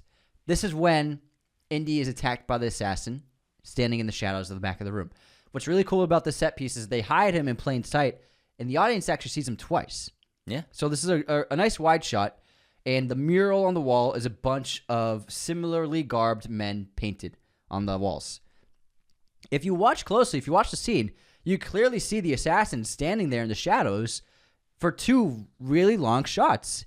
And then on the third shot that we see him, that's when he comes in and attacks Indy. Yeah, pretty cool. Yeah, pretty cool. You got more? That's about it for now. Oh, I thought you were going to go into the whole thing. Well, okay, so Kate Capshaw, during the bug sequence, Oh, yeah. 2,000 bugs. They're all real. It's 50,000. 50,000 bugs. Jesus Christ. Holy fucking shit. And a lot of them are like super weird looking, like those giant big brown ones. They're super creepy. There's all for real, and the only way she was able to do it was she was only able to do it with Valium, which is what our mom takes for flights. Yeah, a lot of people. Yeah, it relaxes you, calms the nerves. Yeah, exactly. Yeah. Nothing wrong with it. Yeah, no big deal. Yeah, but I don't know. Like I said, Kate Capshaw admitted to not reading the script closely. She didn't know about the elephants. She didn't know about the snakes. She didn't know about the bugs. There's even a snake scene that they cut from shooting because when they're traveling on elephant back, which is a funny thing to say, on elephant back, and they're in the jungle basically, there's supposed to be a scene where Willie goes to a little pond and interacts or is attacked by snakes. It was a boa constrictor. Yeah, a giant one. So she went, and they had the boa constrictor. They were going to shoot it. She didn't know that this was in the script because she didn't read it too closely. And so she tried. She's like, they got into makeup and wardrobe, and then they went over and they showed her the snake, and she was mortified. She couldn't do it. Spielberg said that, all the color was drained through her face. You could see through her makeup. It was just, she was dead. She didn't want to do it. And Spielberg basically made a deal with her. Like, okay, you don't have to do this. You can skip this. We'll cut this snake scene. I'm not going to put you through this. But you have to do the bugs. And then she goes, wait, what bugs? Did she not read the script? I don't think she read much of it. The bug scene's great because it's really funny too. Yeah. Because what makes it work is obviously it's so gross and they're literally about to die. The spikes are coming down and they're trying to stop it. And then she's reaches through the first hole, but it's the hole into the room. He's like, the other one. And then just that little hole is just so swarming with every kind of insect imaginable. It's creepy crawly. But then she finally has the strength to just finally pull it, barely saves them in time. And they go back inside and she accidentally leans into the wall and sets it off again. I think it's so funny. I think that sequence is the most Indiana Jones sequence of the whole film. It's very indie. In terms of it's very indie. Figuring out there's a secret compartment that leads into this map on a wall, and then going into there, discovering the bug room, but then discovering other things inside there, the spiked ceiling wall. So I think that's the most Indiana Jones sequence. Then the campiness of the thing getting turned back on. Yeah. These spiked walls and spiked ceilings harkens back to those old serials. And then the classic shot of Indiana pulling his hat back in last second before the stones crush him. Now, before all this, we got an example of, Indy and his Riz game, which is phenomenal. The Riz Master. And I love better that, than Tom Holland. He's like him in Short Round. He's walking to the room and he says, "I'm going to go check on Willie." And Short Round says, "Tell me how it is." And then I like in the car when he's searching her for the diamond. And Short Round says, "No time for love." It's so funny. Yeah, I mean, But I like the back and forth here. It's great. Yeah, like I said, they actually turned him on purpose into like more of a playboy in this versus Raiders. But I mean, I think it works. It's fun. It's campy because this whole movie's campy and the whole story. It's actually Indy's pretty empathetic in this film. He's going on this adventure for fame and glory, but also he's touched by this leader at this village. They escaped the plane after the opening in Old China, and Lao She and the diamond and the poison and the venom. It's so fun. It's so campy. The antidote. It's a lot of fun. Great stunt work and driving around Old China. Obviously, it's not China, but on the cars, like that one shot where the car crashes into like a wall, then two stunt guys fly off the car. It's awesome stuff. And the wheeled cart. Yeah, and I love Short Round with the wooden pegs underneath his feet so that he can drive and reach the pedals. It's so funny.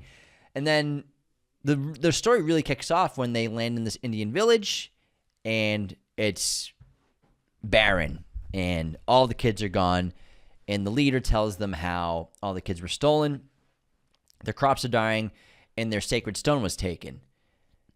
And they were pleading for Indy to help them. And he says that Shiva, the god, brought you to us. He's like, oh, no, our plane crashed. He's like, oh, no, Shiva brought you down to us. Now, this actor from Sri Lanka didn't speak a word of English, really. Wow. And so what happened was, off camera, Spielberg was reciting the dialogue and doing the actions that the actor would completely mimic and copy. Mm-hmm. And so every hand movement, even when the actor like covers his eyes with his hand, that's all Spielberg off camera, and the actor is just mimicking everything he says and everything he does. Wow. So that's how they shot that scene. That's why there's a lot of pauses, a lot of beats, because he's just watching and listening to Spielberg reciting it back. But then Indy, of course, like I said, he's after fame and glory, but he also wants to help. Fortune and glory. But he also wants to help this village. Yeah. He thinks he can actually do some good here. And I think that's what leads him to going to Bangkok Palace and eventually sending him off on this adventure. Is his emotionality has been tapped into, and he wants to help people. It's the one journey in any of the films where it's an emotional journey where he's just trying to help others. Yeah, well, I mean, the third one's an emotional journey too. He's trying to save his dad. Yeah, at the end. Yeah. But I'm talking like what he chooses at the end of the first act. Your hero has a choice to do this or not, and they choose to go on this journey. This is him. This is that moment. Yeah, it's just like later in the film, in the temple, when he sees that kid getting whipped, and then he takes the rock, and like this is Indiana Jones at his core, in addition to being an archaeologist, he's a good person, and he throws the rock and sets off all the events of being chased. Oh, I have some crazy stuff about all those sequences. Oh, let's go all that crazy stuff. Deleted scenes. Okay, there's two big plot holes in the third act where you just like you don't really notice it on first watches, but then you're like, oh, what about this? First one. How does Short Round know that fire will wake Indy up from his trance? I never saw that as a loophole. I just saw that as a last-ditch effort. Like, I have a torch in my hand. Maybe just burn him. Yeah. Burn him. Fire. Maybe I'll shock him. There's actually a deleted scene where he learned this. So... No way. So, in the deleted scene, Short Round, he's chained up and he's working, he's digging. He actually notices there's some kind of accident and sparks fly and a fire starts, and one of the thuggy guards catches on fire. When he's caught on fire, he comes to from the trance and becomes his normal self. And so that's how Short Round learned that fire will wake someone up from this trance that they're under. Because then that shows that all of these guards were also given that blood of the bad spirit to make them into this trance-like dormant state. So that's how he knew that fire would wake Indy up, because that's why he yells, wake up, Indy, you're my best friend. So he saw it happen beforehand. That's pretty interesting. Now there's another, I mean, it's not really a loophole, but so near the end, when Indy beats up all the bad guys and he starts freeing all the kids, starts unchaining all their chains, what happens next? It cuts to the main trio, and they go on their minecart chase. What about all the kids? Weren't they running out? So it just cuts to them outside the temple running, but how did they get there? So what happened was there's this whole deleted sequence. It's like a good, at least a 5-minute sequence. Yeah, they're just running around the palace area. Exactly. So Indy set up this little walkway, this wooden beam walkway, for all the kids to walk across the lava pit, because that was the only way out. And so he put up this wooden beam. It went from the temple altar, essentially, to where all the worshipers were. And that's how, from that area, that's where you can escape the temple. So, but where they were underground, there was no way out to leave, other than crossing the lava pit. And so he sets it up. All the kids scurry across the lava pit. Now it's time for Indy, Willie, and Short Round to go. However, flames catch up on the wood and burns the wooden plank, breaks it in half, and they're not able to cross the lava pit. So that's why they ended up taking the minecart route. Different. That's why they didn't go the same route as the kids, because there's this whole scene that showed that they were split up because the wooden beam broke in half. Wow, that's a good little plot point to let me know. I had no idea. I never really cared or thought about it. Me either. But they did film a whole thing to explain why they got separated from the kids. That's interesting. Because why not just... It cuts to the kids running outside the temple. Why aren't Indy and the others with them? Mm-hmm. You know what I mean? But I never cared watching it, but it's fun to know that they actually built this whole sequence. I like the whole hypnosis kind of thing, or the, drinking the blood and you're in a trance. Because every indie movie obviously deals with the supernatural slightly.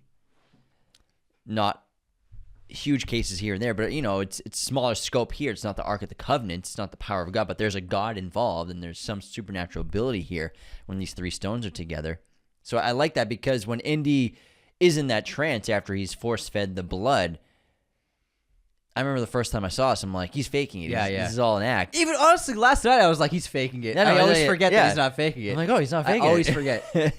But it works really well, because it's like 10 minutes of Indy in this trance, putting Willie into this freaking container to go be dropped down into the pits of hell. It's freaking awesome. It's so dark. It's freaking amazing. It's so dark. Harrison with the shirt off with the red light. It just works so well. Just saying, man. Those delts, man. He's a good looking man. Those delts. Good looking man in his prime. So, would you like to break down the ritual sacrifice scene? Go for it, man. Because you wanted, I cut you off earlier when you were going into it. The ritual sacrifice? Yeah. What about it? The heart. You were about to go into it, and then I cut you off to tell all my fun facts. Oh, I think all I was going to say is it's clearly just a very crude and fake body torso that he just sticks his hand into. I wasn't going to go crazy. Well, what's interesting about the cult is, obviously this isn't an accurate depiction of Indian culture. It's also not an accurate depiction of any kind of cult. this cult is a combination of so many different things and cultures. So you have the Aztec live cardiectomies. A live cardiectomy is ripping someone's heart out while they're still alive. Cutting it out. That's what they did. You saw that. The Mayan version of that in Apocalypto. And then you have the Hawaiian volcanic sacrifice. Then you have the West African and Haitian voodoo. And then you have European devil worship. Yeah, I threw everything in the kitchen sink at this. It's just a whole... The voodoo stuff comes out of nowhere. Yeah, it's a whole conglomeration of just like a bunch of different cultures. So I think it was smart to do that because it doesn't single out one culture. Yeah. And I think maybe sometimes some people, if they watch this movie, they think it's like an Indian cult, but it's not. Like the cult leader even says we're going to destroy India and kill all the people in India. So they want to just take over everything, this cult. So they're not affiliated with the country either. It's just that they've infiltrated the country's classes, essentially. Infiltrated. The villain in this movie, he's fucking great. So the Mola Ram. Yeah, Mola Ram's great. The high priest, who is just so evil, played by Amrish Puri. Now, this guy at the time, huge Bollywood actor, massive. He was filming 18 movies. What? 18 movies he was filming at the time. So they could only get him here and there. And when they had him, they had to film as much as they could with him because he was on so many projects. He's like at the time one of the most in-demand Bollywood actors, filming 18 movies at the same time. He apparently also, from what I read, he kept his head shaved after this film's release because it made him so famous. Man, it's great. But I think he does a great job. He's so evil, so sinister, just blood hungry. He's got a great look, and especially when he wears his head on top of his head. It's so creepy. Yeah, what I like about... So there's one of my favorite shots. It might be my favorite shot in the film, and you see it twice, and it's his characters in it, and it's an over-the-shoulder of people strapped to that brace. And we see it first, the first guy who's sacrificed, and then we see it with Willie. And so he films it over the shoulder, and Mola Ram is the subject. However, Mola Ram walks into frame, but first we see his headpiece, and we see the shrunken head on his headpiece. And for like a few seconds, that's the face that we're looking at before he shows up. Then he goes up the steps, and then his face comes into frame. So I really like that shot because at first we're getting the shrunken head, and it's like, oh my God, this is horrifying. Like it's inhuman. And then we get Mola Ram's face. I think that's a really great shot. That shot appealed to me too. I noticed that. I thought that was really cool. Did it cool. appeal to you? Yeah, I thought that was a really cool shot. Very smart. Steven knows what he's doing. Speaking of favorite shots, did you see all the flack you got on TikTok for saying that one of your favorite shots in the golden idol scene in Raiders is the close-up of the sand coming out of Where are all Indy's the hand? close-ups in that movie? But you got a lot of hate. I know. Man, you got a lot of... This guy must have deleted his comments. Oh, wait, no, here we go. Okay. LOL, you are plain bagel. Sand pouring out 8's your favorite. Are you just saying things to be Mr. I'm different? What a dumb scene to have as your favorite. Real human being. It's a great shot. They put it in the fucking movie, didn't they? Plain bagel. Are you kidding me? That's so funny. That's a great I shot. called you a plain bagel. Wow. You know what's a great shot in Temple of Doom? Well, what do you think about my shot I think it's an awesome shot. Yeah. It's fantastic. I love that It's one of shot. the best shots in the scene. Thank you. Yeah, it's great. It's fucking awesome. Fucking I'm sure man. Spielberg thought the same thing. That's why That's he shot why he it. did. I'm pretty sure he was like, oh, this looks great. LOL yourself. When they make it to the end of the cart chase and they have to take off on foot because the water's coming, it's a lot of water coming, and they're running down the tunnels, and they make it to the outside on the cliff edge, and just the water's shooting out of the cliff edge, and they have to climb up. I love when the water's pouring out and just destroying the cliffside. Yeah. It's so sick. It's an awesome shot. So there's actually a fun little thing. So You got so many fun things. I fucking heavily researched this. It's our namesake, man. We gotta go 100%. Good, go hard. So they actually use duplicate shots in this sequence, in the tunnel sequence. So the bad guys, they dump the water into the tunnels. The water starts raging through the tunnels, right? It's just pouring through. It's bursting through with incredible power and force and just spraying everywhere, right? Yep, it's bursting through. It's bursting out. Incredible Spray force. it everywhere. Incredible force. Remind me, I gotta show you something later. I don't want to see it, Anthony. No, it's a funny. It's a meme. It's a meme. Nothing like that. It's a funny meme. Anyways, so they use duplicate shots, and no one knows. No one knows. Is this when they're hanging outside? It's not. It's Okay. in the tunnels, like Okay. I said. So the water's bursting everywhere, right? Yeah. There's a great wide shot of the water.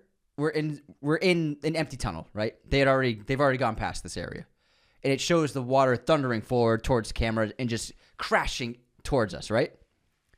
They actually use that exact same shot and put the three actors in front of it for their reaction to the water. So then later on it cuts to he's like water, water, water, water, water, and it cuts from them to the reverse. The reverse is that same shot we saw earlier, the exact same shot. And then they composite them in front of it as they're running away. Gotcha. So use the same exact shot twice. That's pretty cool. No one's the wiser. I always think it's funny when they escape the tunnel with the water. Uh-huh. And all they do is like turn into another tunnel. It's like, why isn't the water pouring in? Well, I mean, if you think too hard of this movie, like how much water was even in that bucket? No, I think it was a dam. I thought it was like a huge container of water. How is there water flowing through a volcano? Is it a volcano? It's a volcano. That's the swirling lava. No, I know it's swirling lava, but inside just a because there's volcano. lava doesn't mean it's a volcano, right? It's a volcano. It's because there's lava. It's a volcano. I thought that it was a dam. No, it's like this huge tin bucket, gigantic bucket of water. I think it's and a they dam. break the things things holding it up. The legs. Legs. Thank you. How? It's not a dam. There's definitely not enough water in there to do what it does. That's what I'm saying. You can't think too hard in this movie.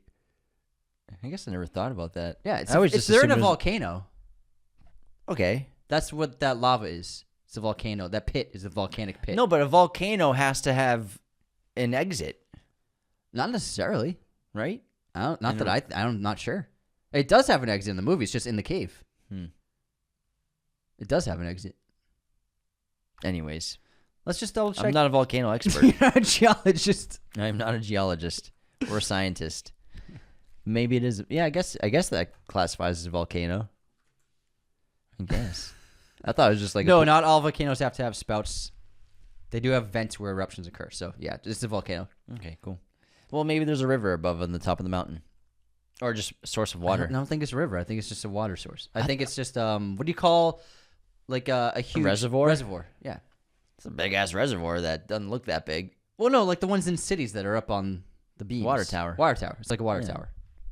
Which is basically a water reservoir. But that's what I'm saying. If you think too hard about this movie, you're like, how did that water travel? How did that much water travel throughout this entire tunnel system? That's a good point. But you're not thinking about that during the movie because it's so well done, so well shot.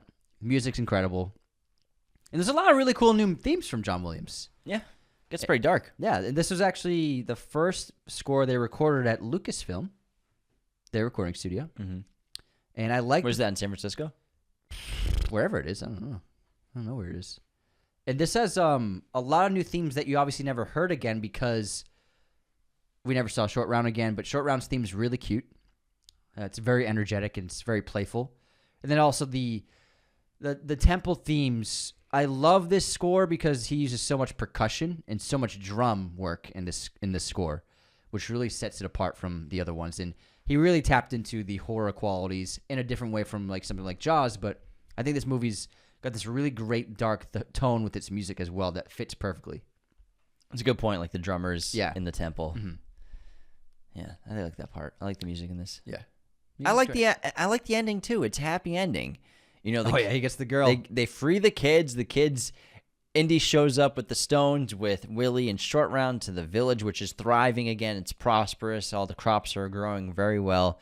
The kids show up. They all run to their parents and their families. Those grew fast. Gives the rock over and the stone over, and it's really nice. And yeah, he gets the girl at the end. They kiss, and There's nothing wrong with that. that's why I think that Spielberg probably, because obviously he had input on the end of Twisters, I think that Spielberg should have just been like, you know what, I did it in Temple of Doom, let's do it here. I think that's what I know Spielberg said not to do it. Yeah, that's why I'm confused about this argument. No, but I mean, Spielberg did it in the 80s, but it's Yeah. also like Spielberg, I love him to death. He's one of my favorite filmmakers, but just because you're Spielberg doesn't mean you're right about everything. Oh my God! I'm just saying that James is going after Spielberg. the Kiss and Twisters, I needed Just that. because you're Spielberg doesn't mean you know what the fuck you're talking about. I never said that. I never said that. Hey, Steven, you're always right. Steven, I say you're always right. Don't listen to James. I'm just saying, man. The Kiss and James is Twisters. still not over Twisters. I'm not.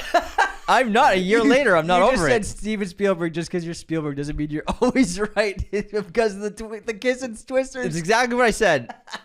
It's exactly what I said. Steven. Oh my God, Steve, don't listen to him. I needed that kiss, man. Don't listen to him, Steve. I needed that kiss. Tell me you didn't need that kiss. I needed the kiss, but he can do whatever he wants. He's always right. I know it's not his movie, but obviously he's involved. And Chung asked for, talk to him about it and suggested not to do it. Oh yeah, I know that. Yeah, But I'm just I saying. know that. Come on, man. Give the people what they want. He gave the people what they wanted in '84. Well, now you're gonna be dying to watch the sequel to see when they're gonna kiss. If they'll kiss again. Imagine if they ended without Bro, a kiss I again. swear, I already know how they're gonna do the sequel, and it's gonna piss me off. How are they gonna do it? They're gonna open the movie with them broken up. Oh, they better not. I guarantee they open So the they'll movie, go Twister. so we never even get to see them kiss They'll go Twister. until the end of the movie in the second one. Guarantee. I think they'll open with them as a Twister chasing couple. Nope. I think so. That's what they did with the first film. Or maybe they'll still be friends, and maybe they'll do maybe we're gonna kiss at the end again. That's what I don't want to wait 2 movies for the kiss. I mean, that guy drilled his truck into the cement. That's and what I'm he saying. didn't even get a kiss. It's a federal offense. He's That's going an airport. to jail. It's an He's airport. He's going to a federal prison. It's He like didn't a get a kiss. $1 million fine. He got a hey friend. Let's go. That's what I'm saying, man. I'm not saying I'm happy about the ending of Twisters, but I'm saying, Steven, you're always right. He's right pretty often. Almost always. He's right about everything he's ever said, except for that. That's the one thing.